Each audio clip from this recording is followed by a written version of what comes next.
Good morning, everyone. Very good morning to all of you. Hello, Ishika. How are you? Good morning.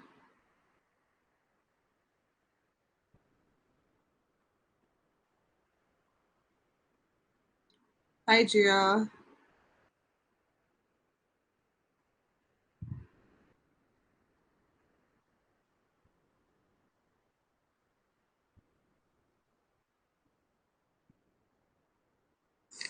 Hello, Prabdeep. How's everyone? So finally, we are starting with the live sessions, है ना? I am good. आप सुनाओ. How are you? नमस्ते, प्रदीप. कैसे हैं सब?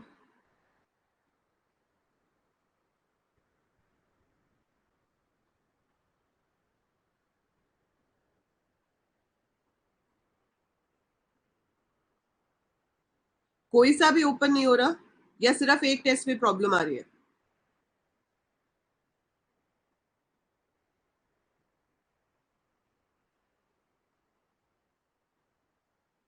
अच्छा college है प्रदीप. बाकी आप किसी भी कॉलेज का पता करना हो तो बेस्ट चीज होती है कि उसके प्लेसमेंट रिव्यूज चेक कर लो. वहां से आपको पता चल जाता है. Hi Oscar, how are you? अब देखो, आपके पास जो सिलेबस है सीयूईटी का, that is same as your 12th CS और आईपी. अभी मुझे बताओ, इसमें से इशिका और जिया तो आईपी वाले हैं. हाँ, ये हो सकता है. जिया, आपका फर्स्ट अटेम्प्ट में नहीं चल रहा है या दूसरा तीसरा अटेम्प्ट है?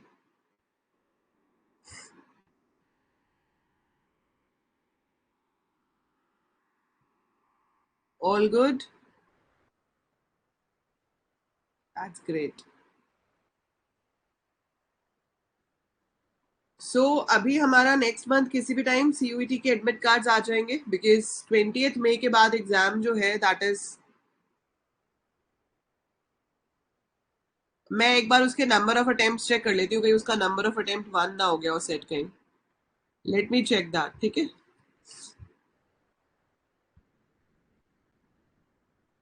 और किसी को तो टेस्ट 2 में प्रॉब्लम नहीं आ रही ना, सिर्फ जिया को ही आई है. बाकी जिसने दिया है इट वाज फाइन.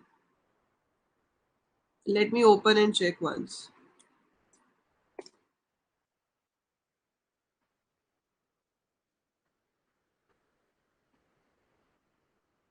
ठीक है.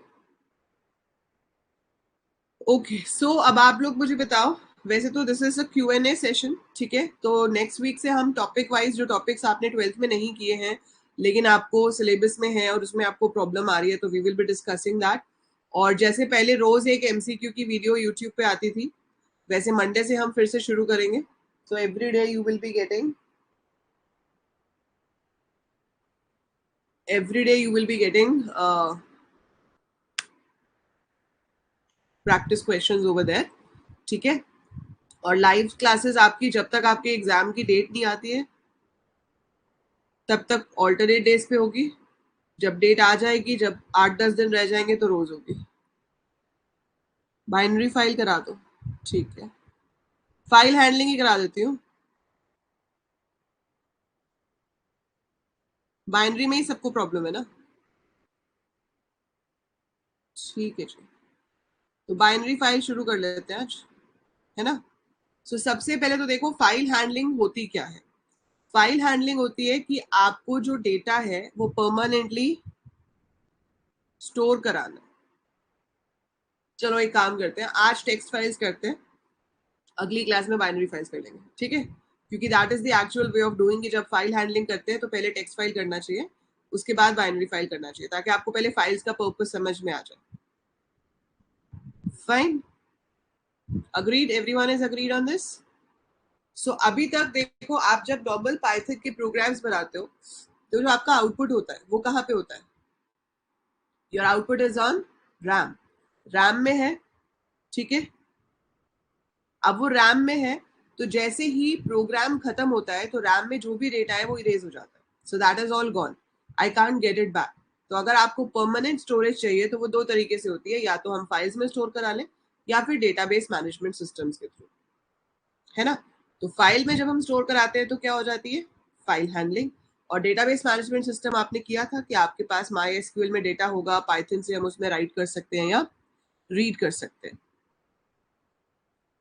जनरल आईटी इसमें नहीं होगा प्रभदीप, जनरल आईटी तो IPU CET में आता है, इसमें तो जनरल कुछ पूछेंगे ही नहीं आपसे।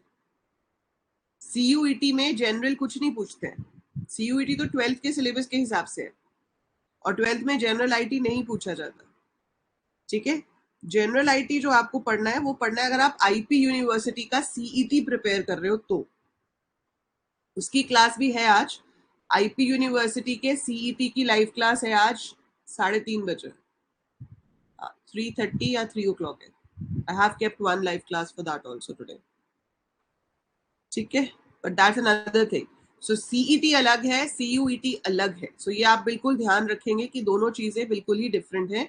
CET is different, CUET is different. ठीक है.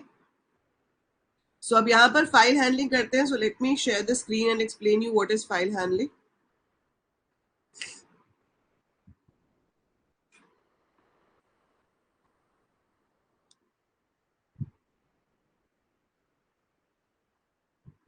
Okay. So when we talk about file handling, so file handling का मतलब होता है permanent storage of data in your computer. So files आपके पास दो तरह की हैं जिनके ऊपर आपको काम करना है as per your syllabus, text file and binary files. ठीक है, text files further दो तरह की हैं, एक होती है regular text file और एक होती है CSV फाइल, जिसे हम कॉमा सेपरेटेड वैल्यूज कहते हैं। टैब सेपरेटेड वैल्यूज वाली फाइल भी होती है, बट अभी आज हम जिस पे काम करेंगे वो होगी रेगुलर टेक्स्ट फाइल, ठीक है। And then we have binary files. ये क्यों होते हैं differences? This is because of the way they are stored. तो उनकी स्टोरेज कैसे होती है, किस मैकेनिज्म से डेटा उसमें स्टोर होता है, उसकी प्रेजेंटेशन कैसी होती है, उन चीजों पे डिपेंड करते हुए हमारे पास ये डिफरेंट कैटेगरीज होती है, ठीक है। अब ये जो रेगुलर टेक्स्ट फाइल है, इसमें आपको डेटा रीड करना है, राइट करना है, तो उसके लिए क्या ऑपरेशंस है। तो कोई सी भी फाइल पे जब आप काम करना चाहते हो थ्रू अ प्रोग्राम, तो 3 स्टेप्स में होता है। सबसे पहले फाइल को ओपन किया जाता है, सेकंड आप उसमें जो भी प्रोसेसिंग है वो करते हो, रीडिंग राइटिंग, और आखिरकार आपको उस फाइल को बंद करना होता है ताकि जो भी चेंजेस आपने उसमें किए हैं वो वहां स्टोरेज में परमानेंटली स्टोर हो जाए, ठीक है। अब आपको तो MCQs आने हैं, प्रोग्राम लिखने को तो आएगा नहीं, ठीक है। तो आपको एक एक चीज पता होनी चाहिए कि सबसे पहले फाइल को ओपन करने के लिए जो फंक्शन है उसका नाम है ओपन। यहाँ पर मैं जो F लिख रही हूँ वो किसी भी ऑब्जेक्ट का नाम हो सकता है, it's a file object, it can be anything, whatever name you want you can give over here. तो यहाँ पर आप कोई भी नाम लिख सकते हो, इज इक्वल टू ओपन, और यहाँ पर डबल कोट्स में आपको क्या देना है, फाइल का नाम, ठीक है। And it is a text file, so हम प्रेफर करेंगे कि it is a .txt file. Compulsory नहीं है, but we will prefer that text file बना रहे हैं तो .txt एक्सटेंशन दो, ठीक है। दूसरी चीज यहाँ पर आपको देनी होती है मोड। अब मोड क्या है, बताने के लिए कि आप किस पर्पस के लिए फाइल को ओपन करा रहे हो, आपका पर्पस क्या है, what do you want to do with the file. तो हम फाइल पे क्या करना चाहते हैं, read write append. So R stands for read, W stands for write, A stands for append. अब इसमें देखो एक बहुत ही सीधा सा क्वेश्चन पहले ये बन जाता है, which is the default mode of opening a file. कि जब मैं एक फाइल को खोलूं तो बाय डिफॉल्ट वो किस मोड में ओपन होगी, तो बाय डिफॉल्ट वो ओपन होगी किस में, रीड मोड में, है ना। So by default that file is open in read mode, अगर हमने मोड दिया ही नहीं है। सो बाय डिफॉल्ट का मतलब क्या होता है कि अगर आपने मोड यहाँ लिखा ही नहीं है तो by default it will B read mode, ठीक है। सिमिलर वे अगर आपको फाइल क्रिएट करनी है, आप एक न्यू फाइल चाहते हो, तो आप राइट मोड में फाइल को ओपन करोगे।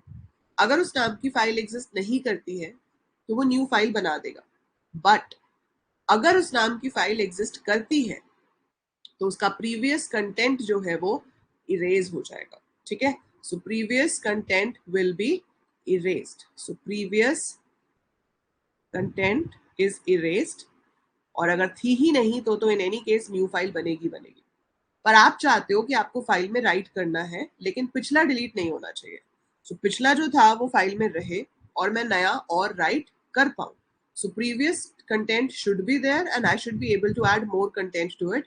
सो वो काम पॉसिबल है अपेंड मोड से। सो अपेंड का मतलब ही क्या होता है? Add at the end. File में जो कंटेंट है वो रहे और उसके एंड में हम और कंटेंट ऐड कर सकते हैं। इन दोनों केसेस में अगर फाइल नहीं होती तो न्यू क्रिएट हो जाती है।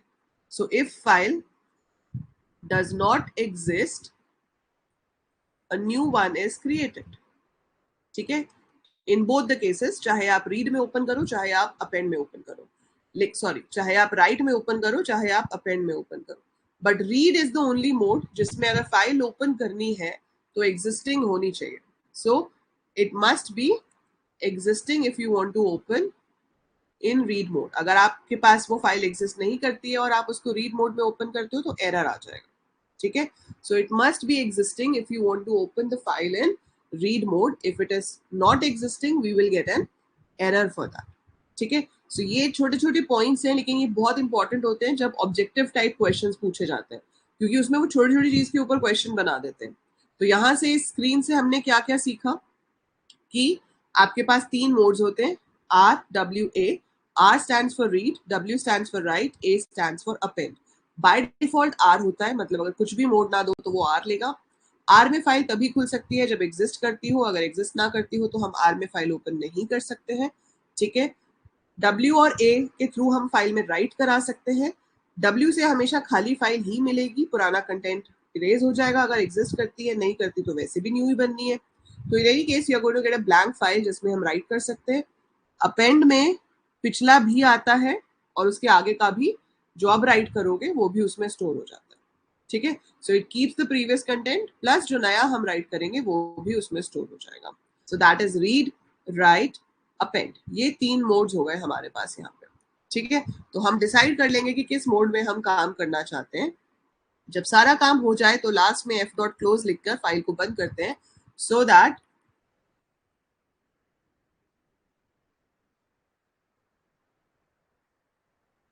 previous content is erased, Anshika. Previous content is erased so that the data is stored permanently in the file. आपके पास जब तक क्लोज नहीं लिखते तब तक वो रैम में होता है, जैसे ही हम क्लोज करते हैं वो वापस जाकर आपके हार्ड डिस्क में सेव हो जाता है।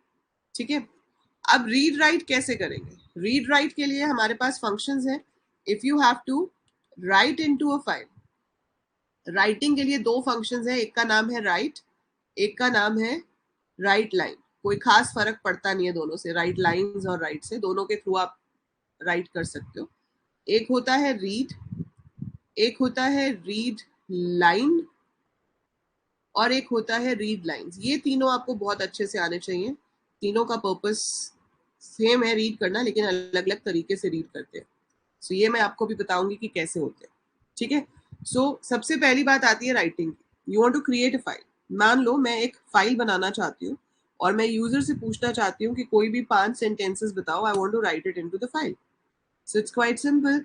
हमने क्या किया, पाइथन पे गए, न्यू फाइल क्रिएट करी एंड 5 लाइंस आपको चाहिए। सबसे पहले तो आप फाइल ओपन करोगे, एफ ओपन CUET दे देते हैं, CUET.txt।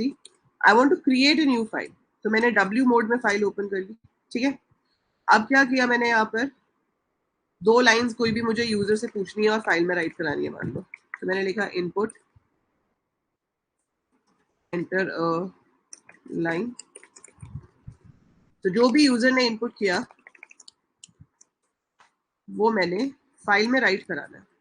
अब आप एफ डॉट राइट कराओगे और यहाँ पर वो स्ट्रिंग दोगे जो आप राइट करा रहे हो। इसके साथ बेटर है कि हम एक \n कंकैटिनेट कर दें, क्योंकि अपने आप से न्यू लाइन राइट नहीं होता है। मैंने खुद से ही एक न्यू लाइन कंकैटिनेट करके ऐड करा दिया। फिर से पूछा उसको एंटर अ लाइन, और फिर से वो लाइन मैंने राइट करा दी। अगर मैं क्लोज नहीं करूंगी तो हो सकता है देयर आर चांसेस कि आपका डेटा सेव ही ना हो पाए, तो इसलिए हमेशा लास्ट में फाइल को क्लोज करना होता है। बस इतना सा काम किया मैंने, इसको सेव कर दिया, नाम दे दिया सी फाइल, डॉक्यूमेंट्स में सेव हो गई सी फाइल डॉट पाई के नाम से। इसको मैंने रन किया तो यहाँ पर पूछ रहा है enter a line, I enter this is our first live class, I am loving it. देखा, मैं आपकी भावनाएं खुद ही लिख रही हूँ अपनी तरफ से। अब डॉक्यूमेंट्स में जाएंगे, डॉक्यूमेंट्स में जाके ये देख रहे हो CUET.txt बन गया, एंड यही लिखा है ना जो मैंने वहां पे एंटर किया था, जो मैंने लिखा था वही यहाँ पर है ना, इट्स द सेम थिंग। सो यहाँ पर तो हम देख ही सकते हैं। अब अगर मैं इस प्रोग्राम को दोबारा से रन करूंगी ना, तो ये पिछली 2 लाइंस डिलीट हो जाएंगी। क्यों हो जाएंगी डिलीट? अगर मैं इस प्रोग्राम को दोबारा से रन करूंगी तो पिछली 2 लाइंस जो हैं वो डिलीट हो जाएंगी और अब की बार जो मैं लिखूंगी वो आ जाएगा। और ऐसा क्यों होगा? क्योंकि हम फाइल को राइट मोड में ओपन कर रहे हैं, है ना। सो वी वांट कि फाइल किस मोड में खोली जाए? अपेंड मोड में। सो अपेंड मोड में खोलने से क्या होगा? अब आप जब इसको रन करोगे तो आप यहाँ पर लिखोगे thanks for visiting AL Coders app is, हाँ तब नहीं होगा। अब जैसे मैंने अपेंड कर दिया था ना, अब अपेंड कर दिया था, अब मैं जाके देखूंगी तो आप देख रहे हो 4 लाइंस आ गई इसके अंदर। पहले वाली 2 भी है और जो अभी वाली 2 मैंने लिखी वो भी आ गई, है ना। लेकिन अगर मैं राइट में ही रन करती तो पिछली वाली इरेज हो जाती।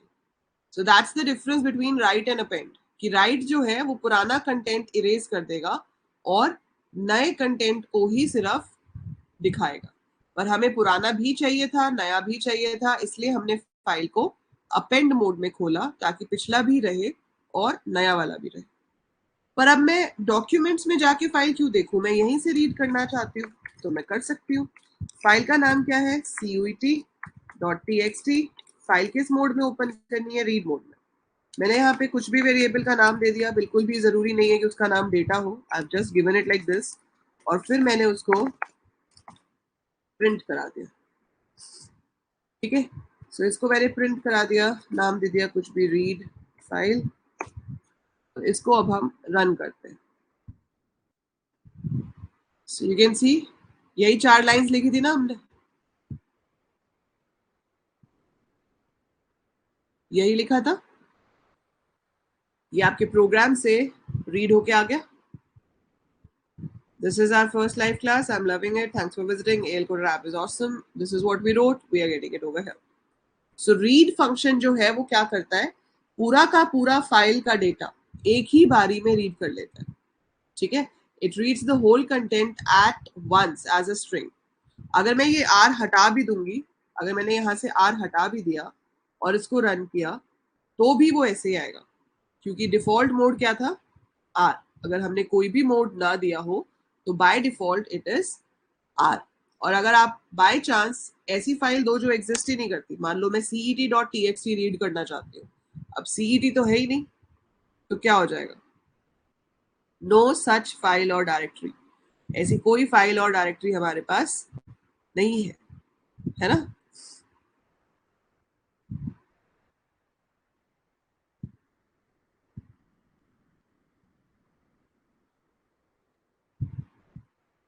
तो इसलिए जब हम रीड मोड में फाइल ओपन करते हैं तो फाइल एग्जिस्ट होना बहुत ही जरूरी होता है। अगर फाइल एग्जिस्ट नहीं करती है, we don't get the results. So file must be an existing one.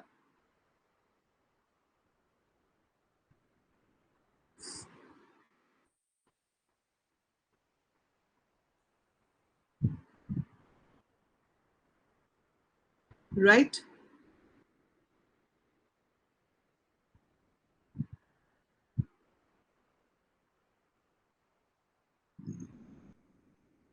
अब आती है बारी रीड लाइन और रीड लाइंस को समझने की। देखो, रीड क्या करता है, reads the whole file as a string. पूरा का पूरा कंटेंट एक सिंगल स्ट्रिंग में आ जाता है।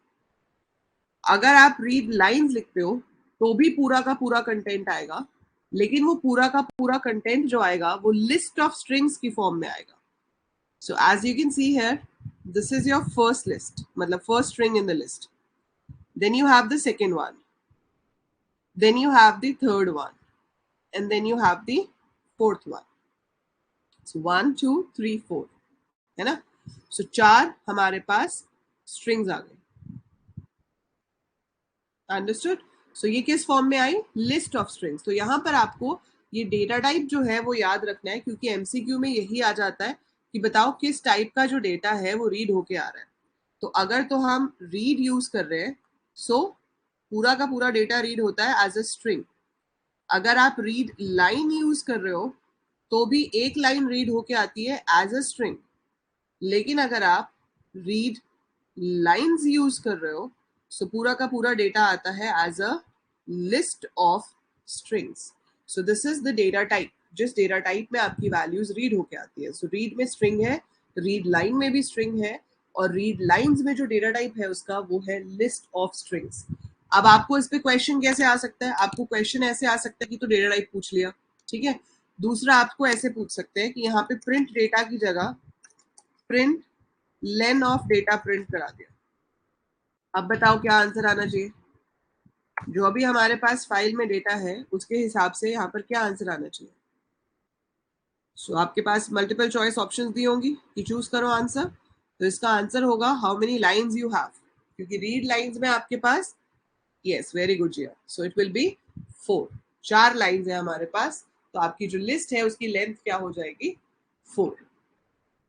ठीक है। So length of the list in this case will be 4। Very good. ठीक है। सो इस तरह से आपको क्वेश्चन पूछे जा सकते हैं कि कोड दे देंगे ऐसे, अब उस कोड के ऊपर बेस्ड आपको बोलेंगे कि आउटपुट बताओ। ठीक है। सो आपको वो आउटपुट बताना होगा। रीड पूरा का पूरा डेटा, रीड लाइंस भी पूरा डेटा। रीड लाइन जो है वो एक टाइम पे सिर्फ एक ही लाइन रीड करता है। अगर मैं इसको सिर्फ रीड लाइन कर दूं, अब देखो पूरा का पूरा आंसर ही बदल जाएगा। अब आंसर में क्या आया, 29।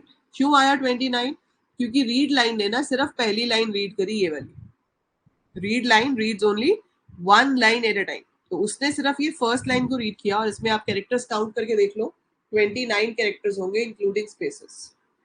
तो स्पेसेस को गिन के अगर मैं सारे कैरेक्टर्स गिनूं, it will be around 29 letters in this. That's why जो लेंथ है वो 29 आई है।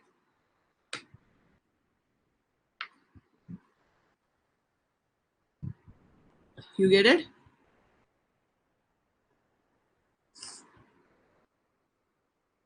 ठीक, समझ आई ये चीज।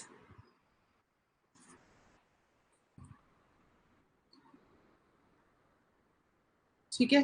तो अब मैं आपको कुछ क्वेश्चंस दिखाती हूँ कि इस पे आपको कैसे क्वेश्चंस पूछे जाते हैं। बट बिफोर दैट, दो फंक्शंस होते हैं हमारे पास टेक्स्ट फाइल्स में जो हम काफी यूज करते हैं और उसके ऊपर बेस्ड क्वेश्चन आ सकते हैं। एक होता है टेल और एक होता है सीक। ठीक है। देखो, टेल का काम क्या है, बताना। क्या बताना, लेकिन टेल बताता है कि करंटली आपका फाइल पॉइंटर कहाँ है। जैसे कि अगर मैं यहाँ पर रीड करने से पहले प्रिंट कराऊं f.tel, तो ये क्या देगा, 0, कि जब हमने कुछ रीड ही नहीं किया तो अभी आपका फाइल पॉइंटर कहाँ पे है, 0 पे। जब आप कुछ रीड कर लोगे, आगे मूव करोगे, तो आप कहाँ पहुंच गए हो, 29 पे। तो 0 आया क्योंकि पहले फाइल पॉइंटर 0 पे था। अब जब हमने वो लाइन रीड कर ली तो फाइल पॉइंटर 29 पे पहुंच गया। एज वेल एज जो रीड किया है उसकी लेंथ भी कितनी है, 29। तो हम लेंथ भी प्रिंट करा रहे थे, इसलिए 29 एक बार और प्रिंट हो रहा है। सो टेल क्या करता है, वो बताता है कि फाइल पॉइंटर कहाँ पे है। अब फाइल पॉइंटर क्या चीज हुई कि भाई आपको कहाँ से अगली वैल्यू रीड करनी है। तो जब इनिशियली शुरू हुआ था तो हमें पहली वैल्यू कहाँ से रीड करनी थी, 0 से। So this was 0, this was 29। क्यों, because tell returns the integer value of file pointer, that is the location from where next read or write operation will be performed. ठीक है, तो जहां पे रीड या राइट ऑपरेशन आपका perform होना है वो वैल्यू रिटर्न करने के लिए होता है. ठीक है,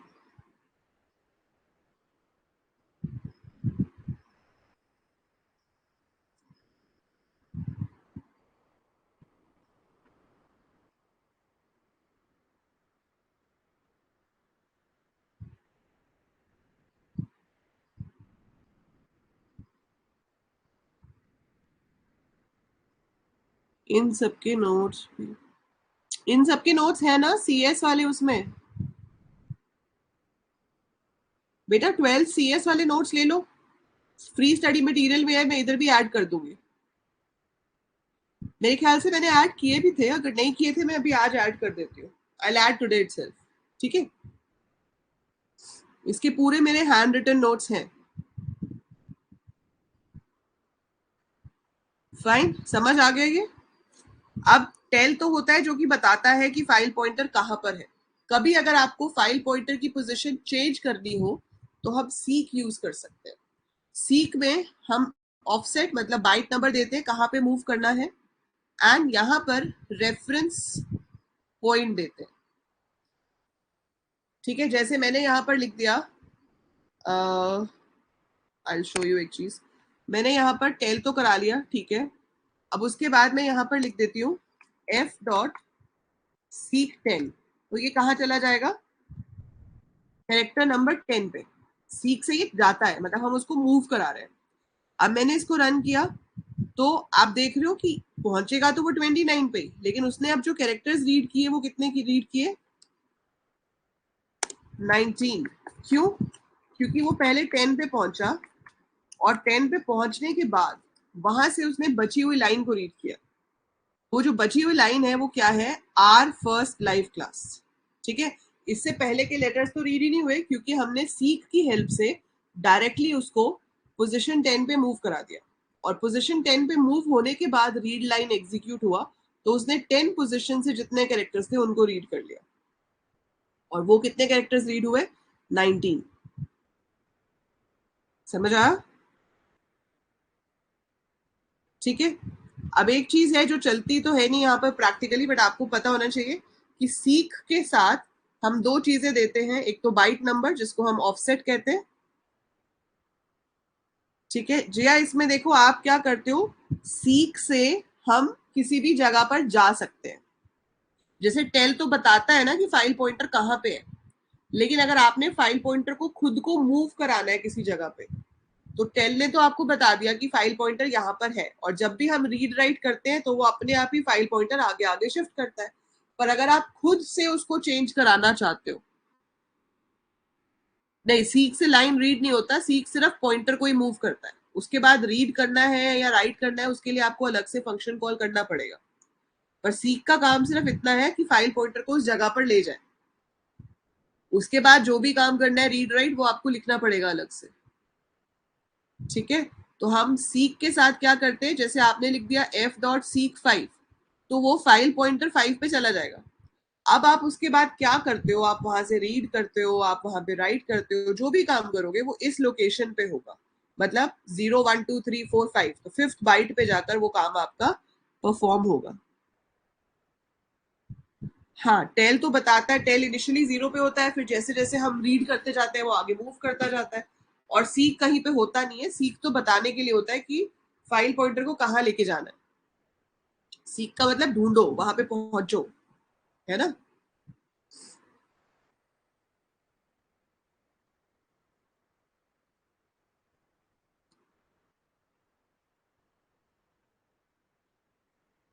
अब इसके साथ इतना समझ में आया,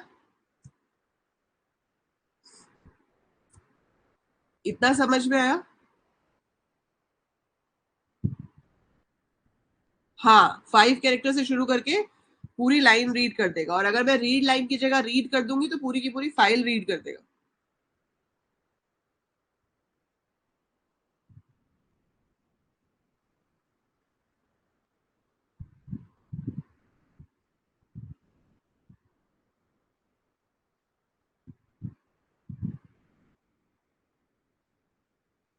और एक चीज है जो प्रैक्टिकली चलती नहीं है, लेकिन आपको पता होना चाहिए थ्योरी के पॉइंट ऑफ व्यू से, कि हम यहाँ पर एक रेफरेंस भी दे सकते हैं।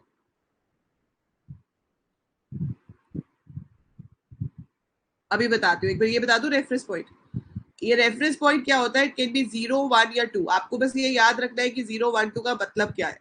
तो 0 का मतलब होता है बिगिनिंग, और यही चलता है क्योंकि ये बाय डिफॉल्ट होता है। ये हम देंगे भी तो चलेगा नहीं, ठीक है। बट 1 का मतलब क्या है? करंट। और 2 का मतलब है एंड, ठीक है। तो 0 का मतलब क्या है? बिगिनिंग, कि हमें 0 से किसी पर्टिकुलर पोजिशन तक जाना है, ठीक है। तो एफ डॉट सीक 5 का मतलब क्या है? कि 0 से 5 बाइट्स आगे जाना है। अगर मैं यहाँ लिख दूं एफ डॉट सीक 5 कॉमा 1, तो कॉमा 1 का मतलब है कि जहां पर अभी हम हैं, wherever we are right now। तो अगर फाइल पॉइंटर मान लो 20 पे है और मैं एफ डॉट सीक 5 कॉमा 1 लिखती हूँ, तो वो 25 पे पहुंच जाएगा, ठीक है। सो इट्स लाइक कि मान लो कि करंट पोजिशन जो है, करंट पोजिशन उसकी है 20, ठीक है। और आपने लिखा एफ डॉट सीक 5, तो वो कहाँ पे पहुंचेगा? 5 पे। क्यों पहुंचेगा 5 पे? क्योंकि उसको फर्क नहीं पड़ता कि आप अभी कहाँ पे हो, उसने शुरू से 5 पे पहुंचना है। लेकिन अगर आप लिख देते हो एफ डॉट सीक 5,1,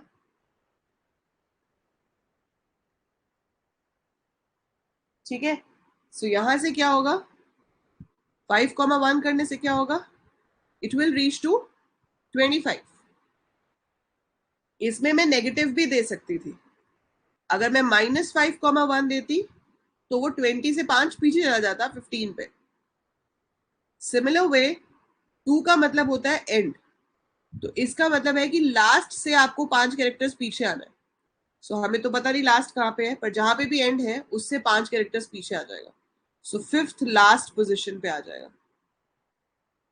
सो आपको इसमें मल्टीपल चॉइस क्वेश्चन में पूछ सकते हैं कि 0 का मतलब क्या होता है, 1 का मतलब क्या होता है, 2 का मतलब क्या होता है। तो 0 is beginning, 1 is current, 2 is and. Bye default it is 0, मतलब हम कुछ ना दे तो बाय डिफॉल्ट वो 0 होता है, ठीक है। अब मैं सीक का आपको एक बार फिर से समझाती हूँ कि सीक कर क्या रहा है। देखो, ये सब हटा देते हैं, सब हटा दिया। Data is equal to f dot read print f, save it, run it. पूरी फाइल का डेटा आ रहा है? नहीं, एक सेकेंड कॉल ले लो।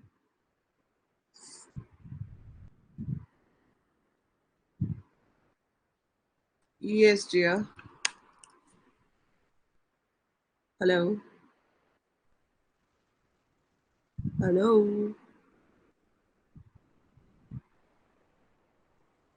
जी आपकी आवाज नहीं आ रही।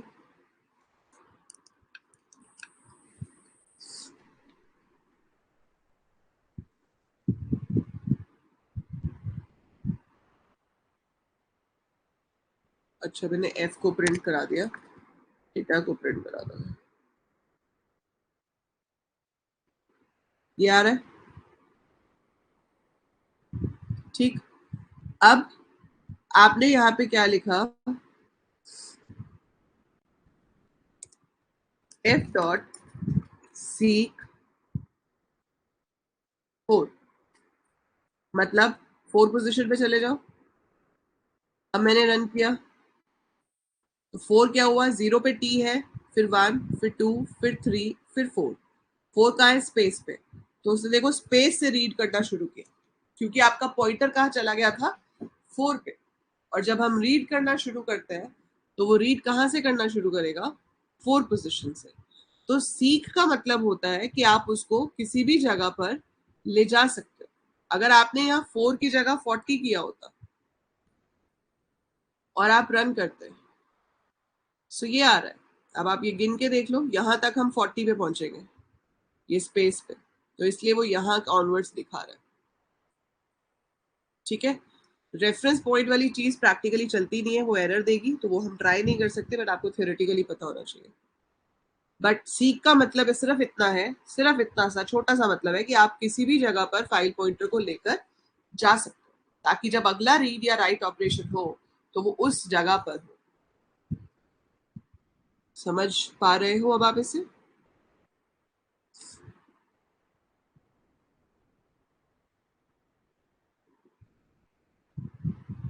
Are you able to get it? Clear है सबको ये?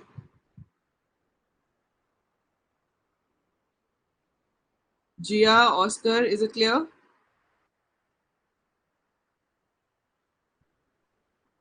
ठीक है, गुड। सो इसके क्वेश्चंस मैं अपलोड करूंगी टेक्स्ट फाइल हैंडलिंग के, आज नहीं तो कल, and if possible I take a live class for the quizzes, but not promising, but जब जब पॉसिबल होगा, नहीं तो रिकॉर्डेड तो रोज मिलेगी। ठीक है, सो ये तो हो गया आपका बेसिक फाइल हैंडलिंग के ऑपरेशंस, और इसके ऊपर ऐसे ही क्वेश्चंस आपसे पूछे जाते हैं डिफरेंट मोड्स के बारे में, सीक के बारे में, टेल के बारे में। कोड दिया होगा, आपसे पूछेंगे कि इसका आउटपुट बताओ, तो कोड लिखा होगा और आउटपुट बताना होगा। इसकी प्रैक्टिस के लिए बेस्ट एक चीज पता है क्या है? I will just show you. हाँ, नोट सारे चैप्टर के जी।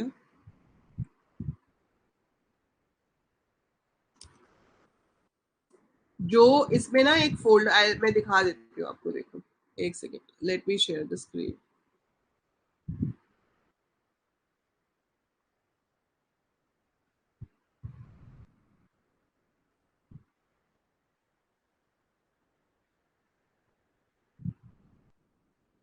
हाँ, इधर भी ऐड कर दूंगी, नहीं तो फ्री स्टडी मटेरियल में जाओगे तो वहां पे आपको वैसे ही मिल जाएंगे। अच्छा, और वो फ्री स्टडी मटेरियल में ना, या इवन अन अकेडमी पे भी जाओगे या इधर यूट्यूब चैनल पे भी जाओगे, तो स्पेशल क्लासेस बहुत सारी ली हुई हैं। जब टर्म वन टर्म टू करके एग्जाम हुए थे ना, याद है? Last year, last year term one term two exam हुए थे। टर्म वन वाज एमसीक्यू और उसका सिलेबस ही फाइल हैंडलिंग था। जैसे अगर आप यहाँ पे अभी सैम्पल क्वेश्चन पेपर पे जाते हो 2023 के, तो इसमें 23 नहीं, सॉरी, एक और पीछे जाना पड़ेगा। 23 तो अभी हुआ है ना, तो आप लोगों का ही था 22 में। 22 में जब हम जाते हैं तो इसमें हमारे पास दो पेपर है, टर्म वन और टर्म टू। तो इसमें सीएस का भी फर्स्ट टर्म जो है वो पूरा एमसीक्यू है, और आईपी का भी फर्स्ट टर्म पूरा एमसीक्यू था। तो आपके पास पांडास वाले जो क्वेश्चंस हैं वो सारे आप इनके टर्म वन के पेपर से प्रैक्टिस कर सकते हो। बहुत सारे मल्टीपल चॉइस क्वेश्चंस आपको मिल जाएंगे। एंड सीएस पे से जो फाइल हैंडलिंग आपके सिलेबस में है वो आप यहाँ से कर सकते हो। जैसे इसमें देखो, ये तो बेसिक्स ऑफ पाइथन है, इसमें पढ़ लेना, बट नॉट नेसेसरी इसमें से क्वेश्चंस आए। बट आप ये देख सकते हो, question 4, which of the following option is not correct? If we try to read a text file that does not exist, an error occurs. ये तो सही है ना? वो पूछा है, it is not correct, कौन सी करेक्ट नहीं है? If we try to read a text file that does not exist, the file gets created. बिल्कुल भी नहीं, अपने आप कभी भी नहीं बनती है। तो आंसर तो बी होना चाहिए, पर फिर भी ऑप्शंस पढ़ने चाहिए पूरी हमें। So if we try to write on a text file that does not exist, no error occurs, that is absolutely fine, कोई एरर नहीं आता, वो फाइल बना देता है। If we try to write on a text file that does not exist, the file gets created. Yes, absolutely right. So इसमें जो सही आंसर है वो है आपका ऑप्शन नंबर बी, कि अगर फाइल हम रीड मोड में ओपन कर रहे हैं और एग्जिस्ट नहीं करती तो it will be created. No, it will not be created, you will be getting an error for that, वो क्रिएट नहीं होती है। Then which of the following options can be used to read the first line of a text file myfile.txt? First line read करनी है। ये जो है दो स्टेटमेंट्स, इससे क्या होगा? अब आप सोच रहे होगे कि आप सेमी कॉलन कैसे आ गया, ये तो पाइथन में नहीं होता। तो पाइथन में ये एक रूल होता है कि अगर एक से ज्यादा लाइंस एक ही उस पर लिखी है, मतलब एक से ज्यादा स्टेटमेंट एक ही लाइन पे लिखी है, तो बीच में सेमी कॉलन दे सकते हैं। तो खैर यहाँ पर पूरा का पूरा कंटेंट रीड होगा, यहाँ पर वो सिर्फ n number of characters he read करेगा। तो फर्स्ट लाइन रीड करने के लिए आपकी थर्ड ऑप्शन है, फाइल को ओपन किया, आर दिया नहीं हुआ तो कोई बात नहीं, बाय डिफॉल्ट तो मोड आर ही होता है। और रीड लाइन लिखा है, तो रीड लाइन लिखने से सिर्फ एक ही लाइन रीड होगी, तो your first line will be red from है, तो वो पहली लाइन को रीड कर लेगा। ठीक है, तो C is the correct answer of this question. Then is assume the file position of the pointer is at the beginning of third line in a text file. Which of the following option can be used to read all the remaining lines? So line wise read करना है remaining lines, so we will choose read lines function. ठीक है, so ऐसे आपके पास बहुत सारे functions हैं इसके अंदर, मतलब बहुत सारे क्वेश्चंस आपको यहाँ पे मिल जाएंगे फाइल हैंडलिंग पे बेस्ड. ठीक है, तो ये तो आपके पास एक तो यही हो गया आपका सीबीएसई का क्वेश्चन पेपर. दूसरा हमारे पास हो गया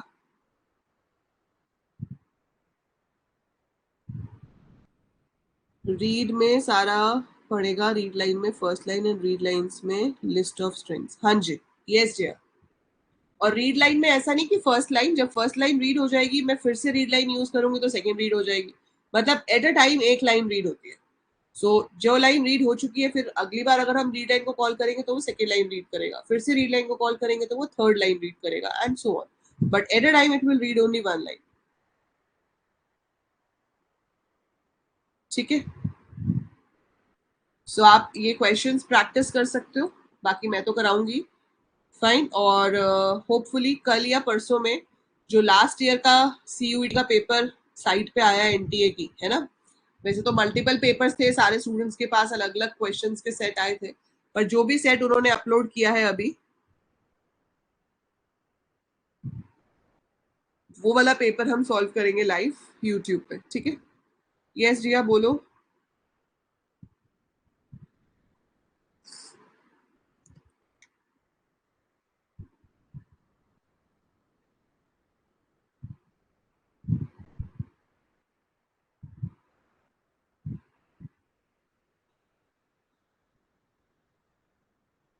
yes Jiya, you can raise your hand. एक बार देखते हैं दोबारा से कनेक्ट होता है तो आप बोल के भी पूछ सकते हो if it is too long to type.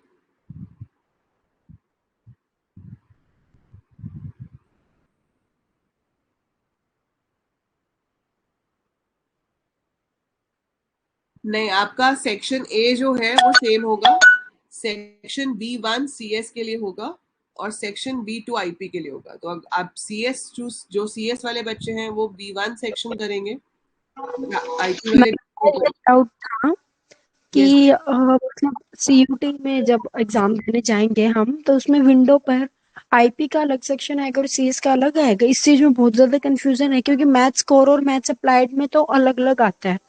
तो अलग ही आना चाहिए, मुझे अभी इसका पक्का श्योर नहीं है, पूछना पड़ेगा लास्ट ईयर वाले किसी बच्चे से. बट इतना श्योर है कि आपके सेक्शंस के नाम लिखे होंगे. तो अगर आपका CS है तो आपको सेक्शन B1 करना है, B2 को नहीं छेड़ना है. और आपका जैसे IP है तो आप B2 करोगे, आप B1 को नहीं करोगे. ओके मैम, मैं बस यही डाउट था पड़ा. हाँ, 3 सेक्शंस होंगे आपके पेपर में, section A, section B1, section B2. Section A compulsory है, आपको CS हो या IP हो सेक्शन ए तो करना ही है. B1 और उसमें 15 क्वेश्चंस जो होंगे वो कंपल्सरी है. B1 और B2 में चॉइस भी होगी और B1 और B2 में से कोई एक करना है. तो CS है तो B1, IP है तो B2. Okay ma'am. ठीक है, हाँ, तो इसमें भी चूज करना होगा आपको कि B1 करना है या B2 करना है. B1 मतलब CS, B2 मतलब IP. ठीक, ओके देन, मिलते हैं फिर अगली क्लास में, उसमें बाइनरी फाइल्स करेंगे. ठीक है, तब तक वीडियोस तो अपलोडेड है ही सारी इसमें, तो आप वहां से सारे जो भी कंटेंट है आप रिवाइज कर सकते हो. नोट्स में अभी ऐड कर देती हूँ. ठीक है, ओके, बाय बाय.